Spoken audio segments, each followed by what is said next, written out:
It's time to get started. All right, so we've reached chapter 11, and as we go through this next 15 verses or so, we're going to be looking at today just 2 through 16. I think I got enough material that's just going to last this class for that. So encourage you during this time to ask questions, comments. I'm even willing to hear some. I'd like to hear, if you have them, alternative interpretations of this passage, things you've heard in the past. We'll talk about them. Before we get into them, I do want to discuss just some guidelines for studying any passage, not just this passage, any passage. And because we study any passage with these principles in mind, we need to have these principles in mind even more so when we come to a difficult passage, such as what we find in 1 Corinthians 11. First of all, this passage is inspired. The Bible is inspired. New Testament text is inspired. That's something that I wholeheartedly believe. And so, therefore, whatever this is teaching us is binding and authoritative. Okay? There's something in this passage that we need to learn and understand. Some have chosen, though, to say that this passage is too difficult, therefore, we need to not worry about it. I don't like that. There's a lot of passages in the Bible that are difficult, right?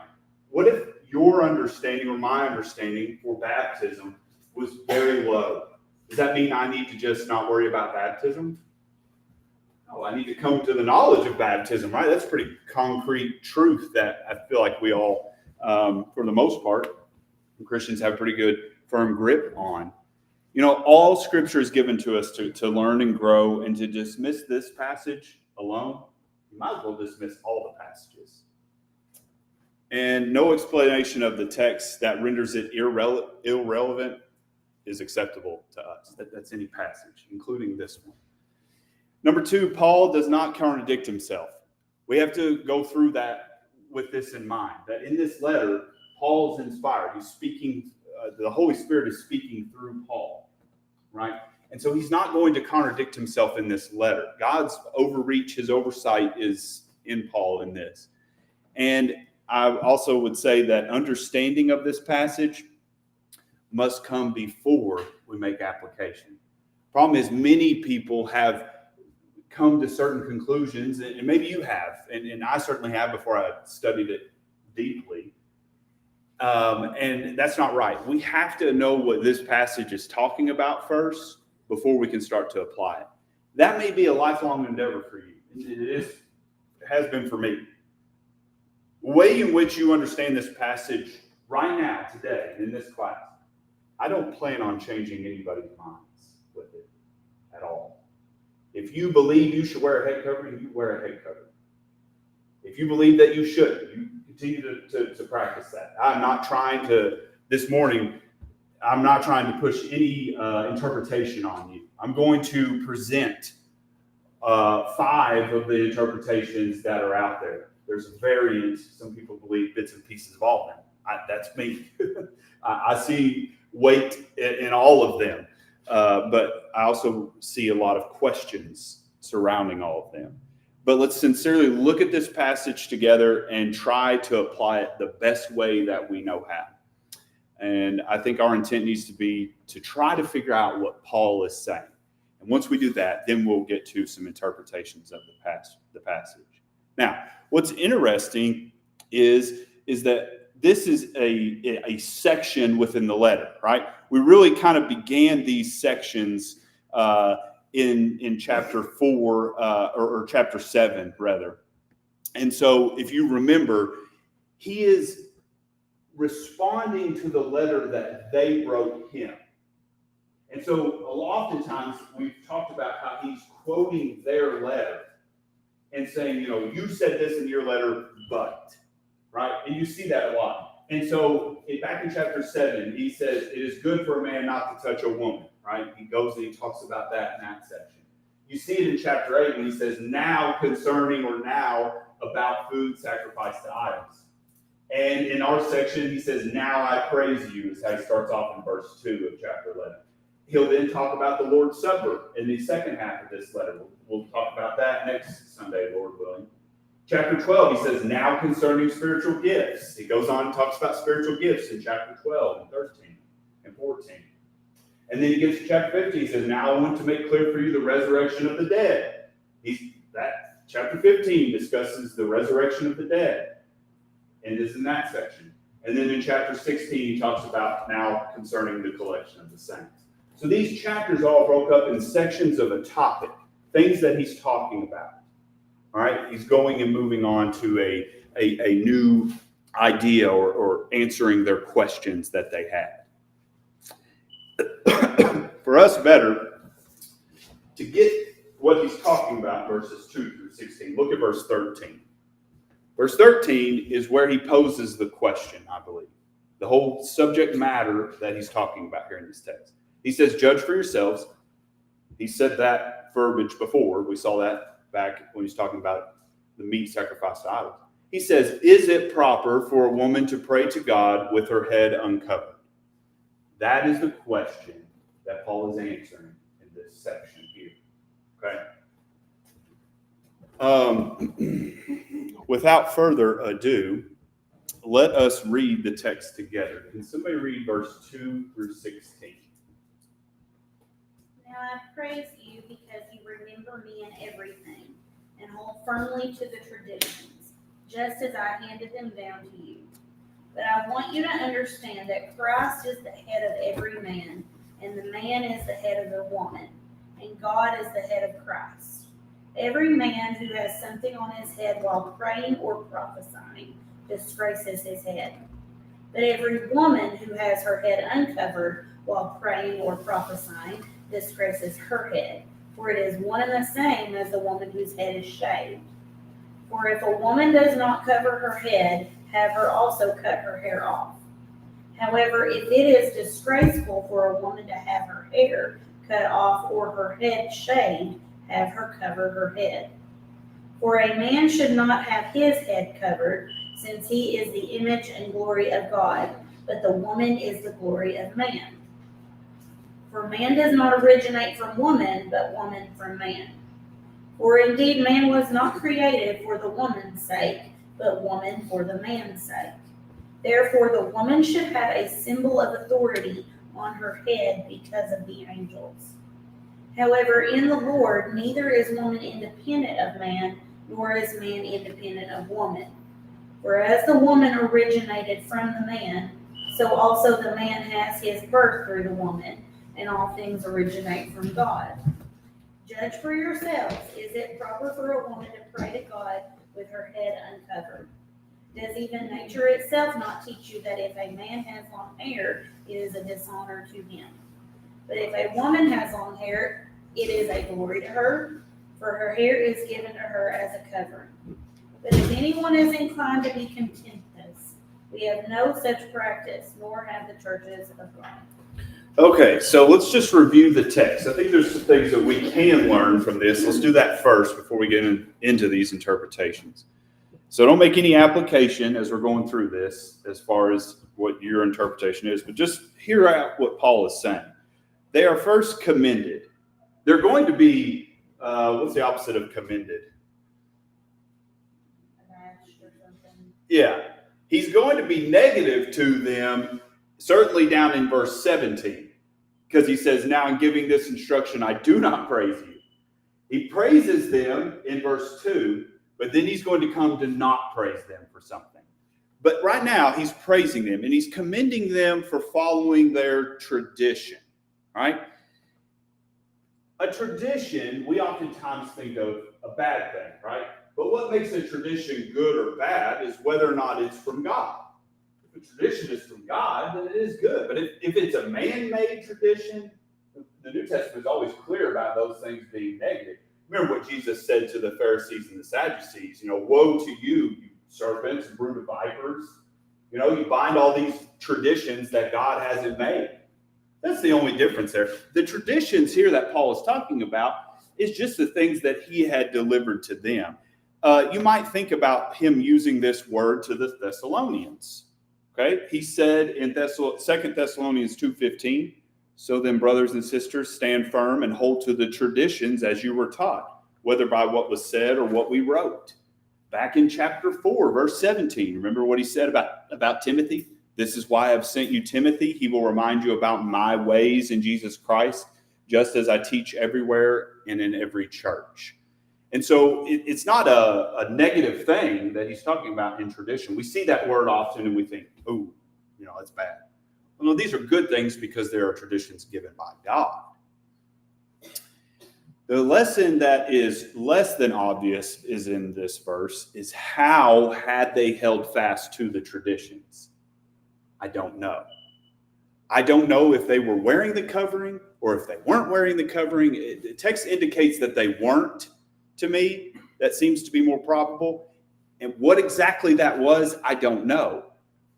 But he's saying, I praise you because you remember the traditions, but in verse 3, right? There's the other side that they hadn't considered.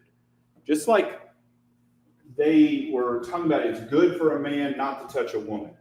He says, but in a marriage relationship, every man is to have his own wife, right? And every wife her own husband.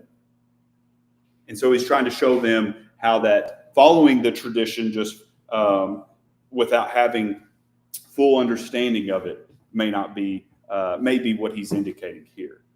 And so what I think Paul is doing in this is that Paul is responding to what they wrote. I take it that they wrote, we remember you, Paul, and everything, and we hold fast to the traditions just as you deliver them to us. I see them writing that in their letter, and he's quoting them in response to it. And that attitude that they have is in a sharp contrast to what they were doing with the Lord's Supper. It's just interesting to me in that. And so, verse 3, he comes up with, or he talks about what I see as this basic order principle. Verse 3 is the principle in which I think all the text here is surrounded. I mean, verse 3, everything goes back to it. It's like the principle teaching that he's trying to get through to them. He says, but I want you to know that Christ is the head of every man, and the man is the head of the woman, and God is the head of Christ. We understand that, right? There's a hierarchy understanding here that he's laying out. Christ is the head of man, man is the head of woman. Now, this could mean husband and wife. It could just mean man and woman. There is no Greek word for husband and wife and man and woman. It's the same word. So we really don't know. To take one side or that or the other, good luck. There's really no way. There's a lot of people that think this is the man and wife or the husband and wife, but there is no difference in the Greek. It's really hard for us to determine that in what Paul's saying. But it is the idea of authority between genders, which is something that is challenged today. People hear that and they don't like that because they misunderstand it. We'll come back to that. Moving on, God is the head of Christ. I will say this. Christ is not inferior to God. That's not what he's saying. You all have bosses at work? Yeah, we all do, don't we? Are they better than you? Are they a better person than you? They have more authority given to them, right? The thing about Christ is, I think he shares, I believe Christ shares the same deity. He shares the same nature as God, the same oneness with the Father. But he chose to take on the submissive role. Christ chose that. He is the ultimate servant because he relinquished all authority that he had when he came down to earth. He lowered himself, belittled himself, and that makes him the perfect servant, the perfect example of a true servant. And so whatever we take in all this is a text about roles, and I'm sure of that. This is a text about roles and about the roles in which we have as men and women. Then we move on, and he uses an example in verse 4 and 5. He says, every man who prays or prophesies with something on his head dishonors his head. And then in verse, he talks about the woman. Every woman who prays or prophesies with her head uncovered dishonors her head, since that that is one and the same as having her head shaved. So he's talking about some sort of covering. And this covering relates to the relationship between man and woman, the fundamental point that Paul makes back in verse 3. If man is covered, he disgraces his head. I don't know if the head here is his physical head or is his head Christ. The woman, she being uncovered, disgraces her head. Is it talking about man or her actual head? Is this disgrace literal or metaphorical? Then he talks about praying or prophesying, right? And he links the two. For every man who prays or prophesies, or every woman who prays or prophesies. Women, it might be interesting, it might be news to you to learn that women did indeed prophesy. Women were prophets. Acts chapter 2, verse 17. Quoting Joel 2, says, in that day, young men, young women will prophesy. Our biblical New Testament examples for that are Philip's daughters. He had daughters who were prophets. That's in Acts 21, verse 8 through 9. There are other examples of women prophesying as well. Prophesying is just giving God's message to the people. Prophesying is what comes down from heaven, and prayers go up. It's a connection and communication between God and man, the idea there. So if a woman is trying to fulfill that, or a man is trying to fulfill that, they have roles in which Paul is saying that they need to fulfill and not disgracing their head, whatever that may be. He uses an analogy or this example of cutting off the hair in verse 6. For if a woman doesn't cover her head, she should have her hair cut off. But if it is disgraceful for a woman to have her hair cut off or her head shaved, let her head be covered. Paul's extreme conclusion is, if she prefers a bare head, then she should go ahead and shave it off, make the dishonor complete, right? Go ahead and go down that road, he said, because that's basically what you've done. Go ahead and remove her hair too. And if she's going to remove God's covering, let her fling away nature's covering too. This would be shameful for her amongst other people. Make her shame complete, is the idea there. Then he talks about three things in regards to the relationship of man and woman. I'm sorry. I'm supposed to be clicking through these slides. He makes three appeals. First, he talks about an appeal to creation. And he says in verse 7, a man should not cover his head because he is the image and glory of God. So too, woman is the glory of man. For man did not come from woman, but woman came from man. Neither was man created for the sake of woman, but woman for the sake of man. This is why a woman should have a symbol of authority on her head because of the angels. So man is uncovered because he reflects the image and glory of God. Woman must be covered because she reflects the glory, it doesn't say image, of man. Now, authority is on her head to pray and prophesy because this demonstrates her submission, so to speak. I don't know what he means in verse 10 about because of the angels. There's a lot of debate over that, right? Why because of the angels? Well, it may be that Isaiah 6:2 the angels showed their reverence in the presence of God. They had their heads covered in the imagery there. Is he talking about angels that fell by not keeping their proper sphere in Jude 6 and in 2 Peter 2:4? Maybe he's saying because you know what the bad angels did, don't be like them. I don't know. Maybe he's talking about evil angels, Genesis 6, verse 1 through 4. Maybe he's talking about good angels, though. Hebrews chapter 1, verse 14. Women, cover your head because the angels are watching. They're looking. They are witnessing what you are doing. I don't know. You know, angels are witnesses to earth and what is going on here. Luke 15, verse 7, Ephesians 3:10. We know that. Is it talking about the presence of angels in the assembly? Idea found in the first three chapters of Revelation. congregation had an angel that watches over it. I think that's some pretty clear language to us.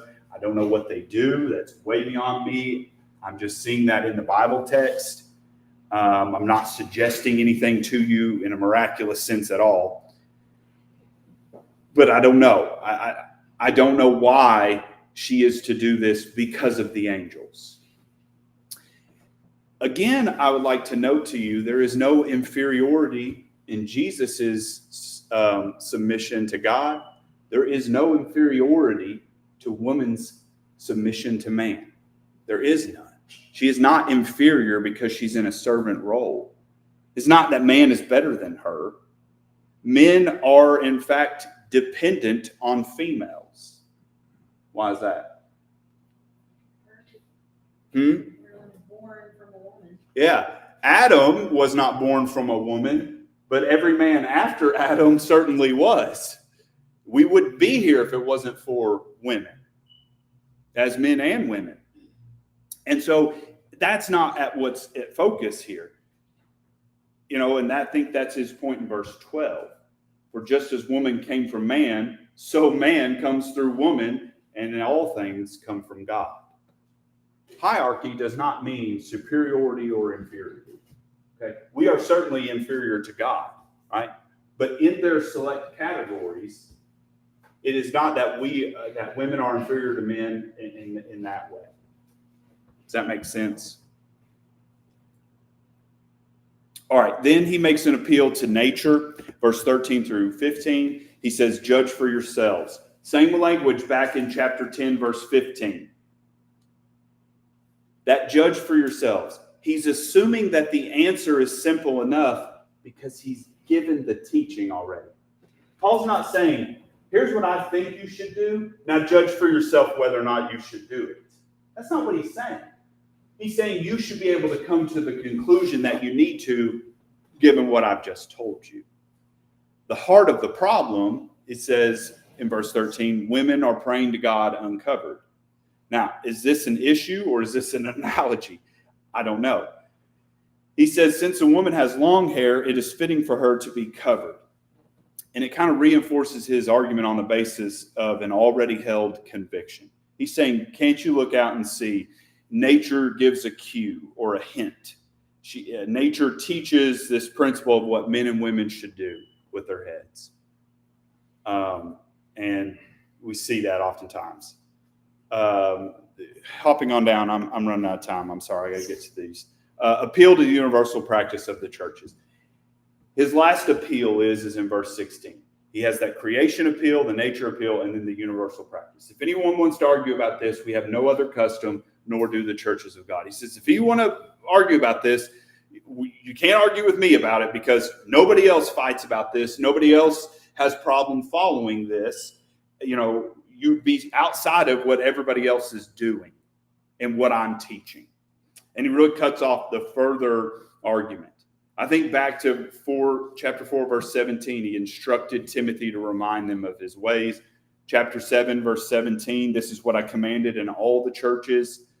Chapter 14, verse 33, as in all the churches of the saints, do the same as I instructed to the Galatian churches.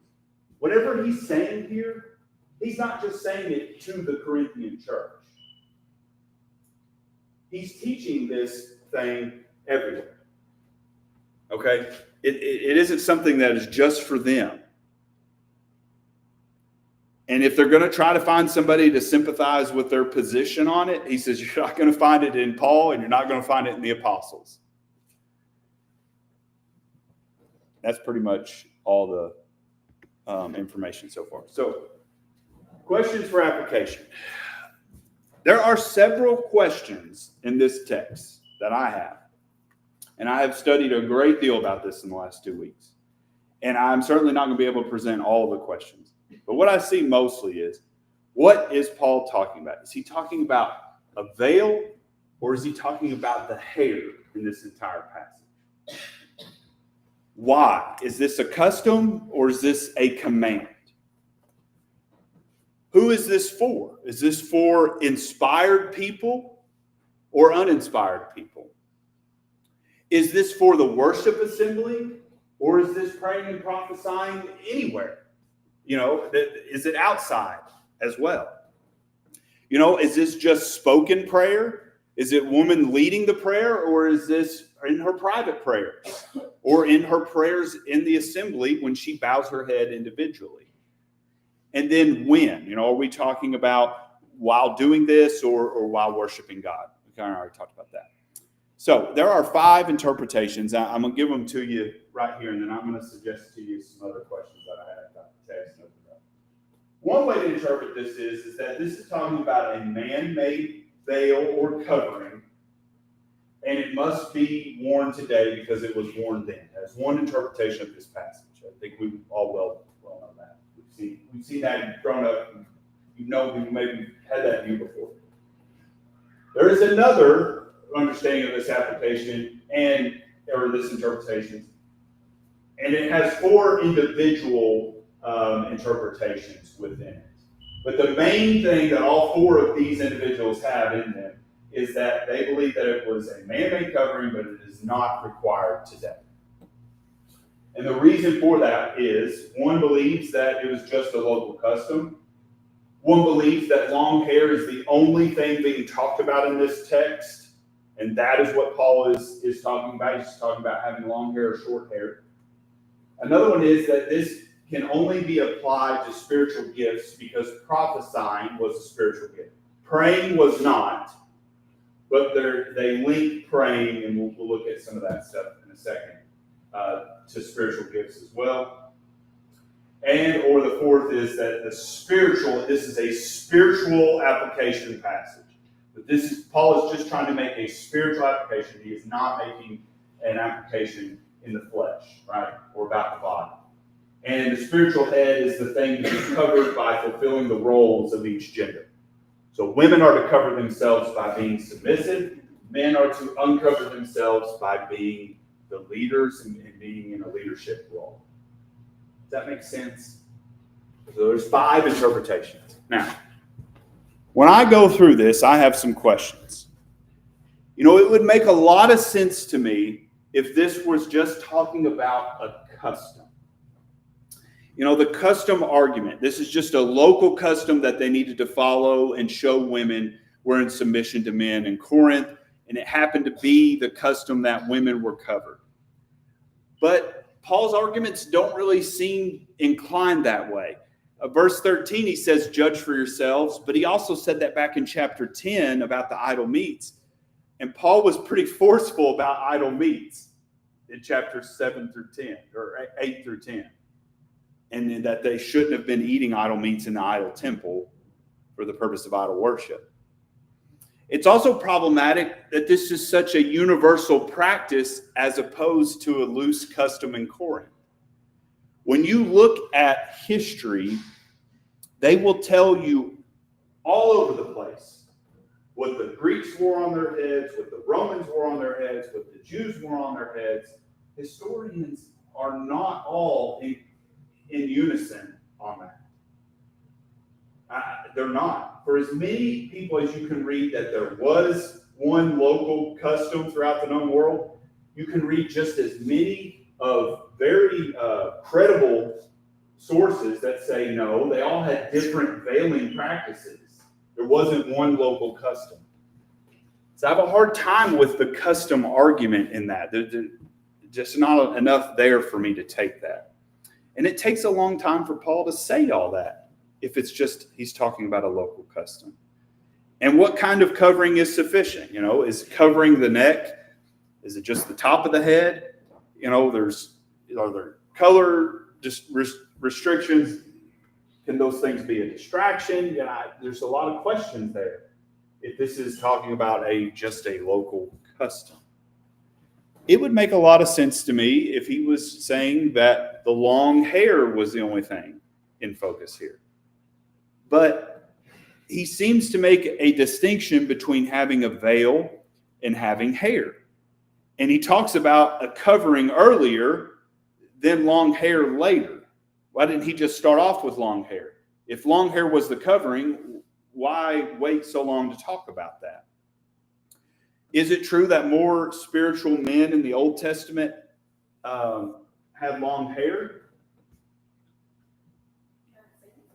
What about Samson? That's a good example. Well, not an example of a greatly righteous man, though he is mentioned in Hebrews in the Heroes of Faith section. You know any other, what's the vow that really righteous men would take in the Old Testament? The Nazarite vow, not to cut their hair. Do you remember any of the lifelong Nazarites? Samuel. The prophet Samuel, remember him, right? So there are other examples as well. Do you remember, I know Dennis does because we joke about this passage a lot. What did they say to Elijah? Was it Elisha? They said, "Go up, you bald head." It wasn't that he was bald, but baldness was associated with being foolish or ignorant or unwise, right? So I don't know what to do with all of that. There is not a teaching in the Old Testament about having hair cut or not. There was no. It says here that long hair is a dishonor to a man. Yes, Paul says that here in the New Testament, but we wouldn't get that from the Old Testament, right? I mean, a lot of people try to go to the Old Testament to use that, but it's really not there. Paul himself had long hair. Acts 18, verse 18, he had it long enough that he needed to cut because he had taken a vow. I think that was a Nazarite vow because there's no other vow that we see that it would be depicted as that. And so if long hair is the object, why mention this temporary removal process? You know, can you cut your hair off and it be regrown by next Sunday? No. And so I don't see hair as the covering throughout the whole passage here, as this interpretation takes it. Does this mean that the longer hairstyle is more spiritual? Right? It's unlikely to me. Some suggest that it was a hairstyle as opposed to length, and suggest that women naturally wear their hair longer, but in all cultures. You know, the Babylonians were well known for having the men would have long hair. It was a sign of strength and power in battle. The Spartans, the same thing there. I would dare say anybody would say a Spartan is anything less than manly. You know, ancient Chinese culture, same thing there. Men had long hair. The American Indian, right? And so it's hard for me to see that in those things, that it would be naturally known to us. I don't know that that's what Paul is saying. It wouldn't be natural for everyone to see that. And why limit this to praying and prophesying? Why is it just praying and prophesying? Could the woman then sing praises to God uncovered? Paul doesn't say anything about that. And so we don't know. It's a question here. It is true men typically go bald before women, but there's some men who can grow really long hair. So is nature teaching us that? I don't know that Paul's indicating it in that way. I don't know. It would make a lot of sense to me if this was just talking about spiritual gifts. You know, I think this is probably the weakest argument, though. Prophecy is mentioned, but prayer is mentioned as well. And this is also outside of the spiritual gifts section. That's in chapter 12, verse 1. And so I asked the question, how would we know that? How would we know that this is just about spiritual gifts? Especially when he talks about praying. Praying is not a spiritual gift. It's not one of the 9 listed for us. It would make a lot of sense to me if this was talking about during the worship assembly. But how do we deal with the women prophesying and praying in the service? Prophesying is taking a lead role. When you prophesy, you don't do that to yourself. Prophesying is for the benefit of other people. God speaking through them. So is Paul saying here that women could lead in prophesying in the worship assembly? That would go against and contradict what he was saying in chapter 14 when he says women are to keep silent. So I have a hard time understanding the covering like that. You know, the next element is the Lord's Supper. Should they be covered then, you know? And in verse 16 is you know, he says this is concerning the churches. So maybe he is talking about worship and in the church setting. But that's not all the time we see that in the New Testament. Sometimes he talks about the churches, and it's not in a worship assembly setting. So I don't know what he is indicating here. And how do we know that this is when prayer is being led? It could be that women are trying to lead in prayer, and this concerns more of what he'll say in chapter 14. But if he is talking about any time a woman is praying, how do we know that? And I'm not sure. It would make a lot of sense to me if this was talking about and including private praying or in small groups. Prophesying speaks before a group, but how are we to see it as put on, put off? We're commanded to pray without ceasing. But we know Jesus prayed in the garden, and then it says he stopped praying. I don't know. I don't know, if the covering was lost, does that mean that you couldn't pray until you got it replaced? What if you're in a situation where you need to pray, but you can't because you don't have this covering? I have a hard time with that. What do you do if you live in a cold climate? An extreme cold climate where you have to have your head covered most of your time. Does that mean your prayer life is going to be hindered if that's the way that we take this interpretation? I have a hard time with that. It would make a lot of sense, it looks like I didn't continue on, if women were to lead covered. But maybe Paul is saying outside of the church assembly with a covering, they could do that. But it's hard for me to reconcile that with 1 Timothy 2:8. I want men in every place to pray. And then is it maybe discussing women lead women? It would make a lot of sense if this was women leading women in prayer and how they are to do that. But I wonder, was that so common to warrant the Corinthians needing this information? Did women only prophesy to women? That's outside this text. It's not in here. It seems to be more in the presence of men as the discussion in the first part of this. So I have a lot of questions. I don't have a whole lot of answers. And I wanted to present all that to you so that you can see all that and be careful in taking one interpretation or the other, because I read a lot of arguments on both sides, and there were some pretty persuasive things in every interpretation, and then there was very persuasive rebuttals to all those things.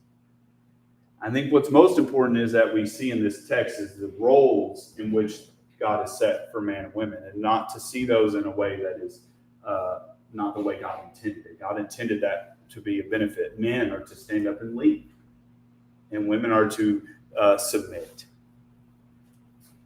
And that's really the basis of all that. All right, comments and questions from you all.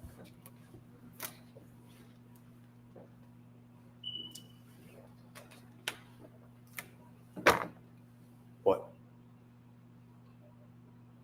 Is there anything in the text I didn't cover that doesn't make sense, or something I neglected to bring out? I used to think it was just, oh, I've got long hair, that's covered.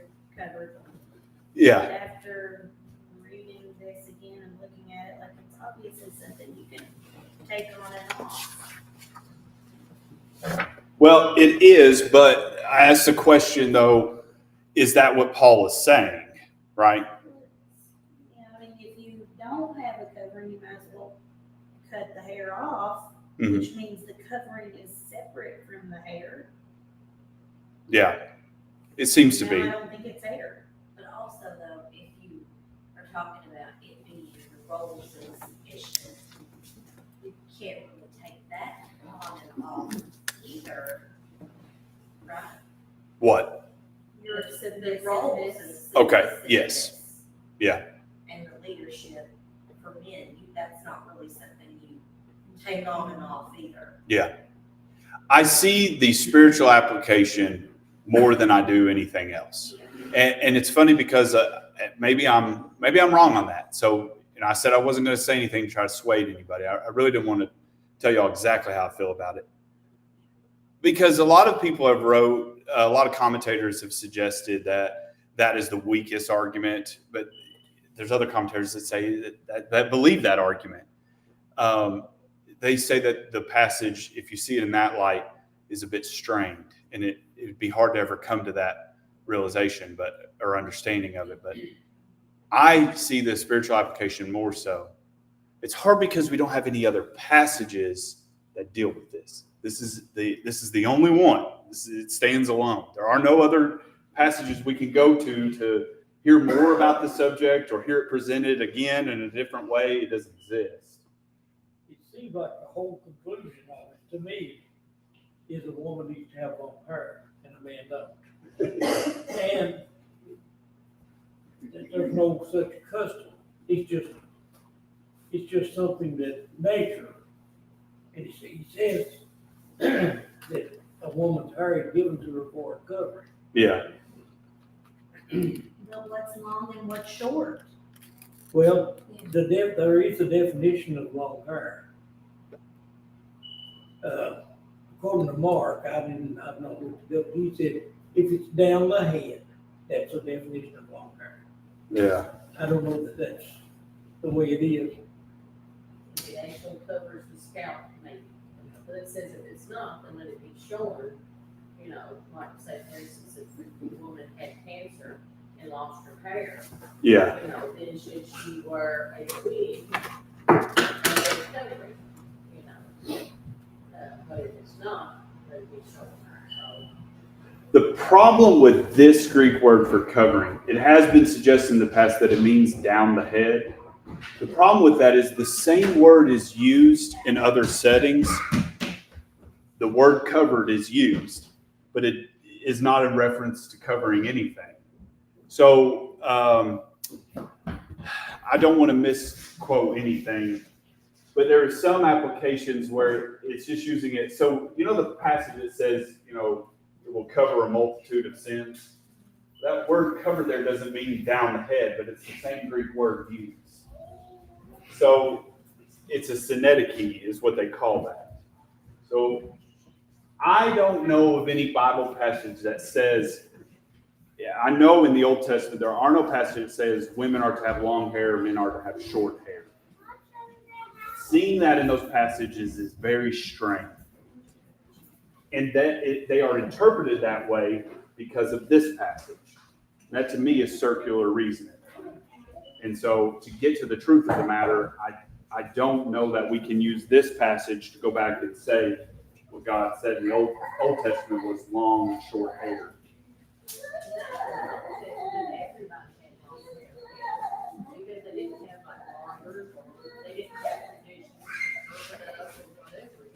It is true that righteous men in the Old Testament wore longer hair. Not that everybody had long hair, but hair was grown and worn longer. Now,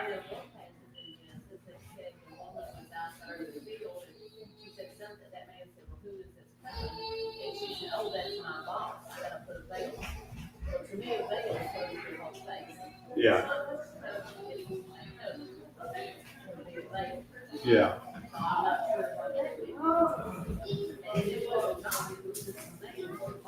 Yeah. Yeah. Yeah. I'll try to present some more things next week, just real quick in the beginning on the words used. I'm sorry I was pressed for time. All right, we'll take a short break. Thank you all.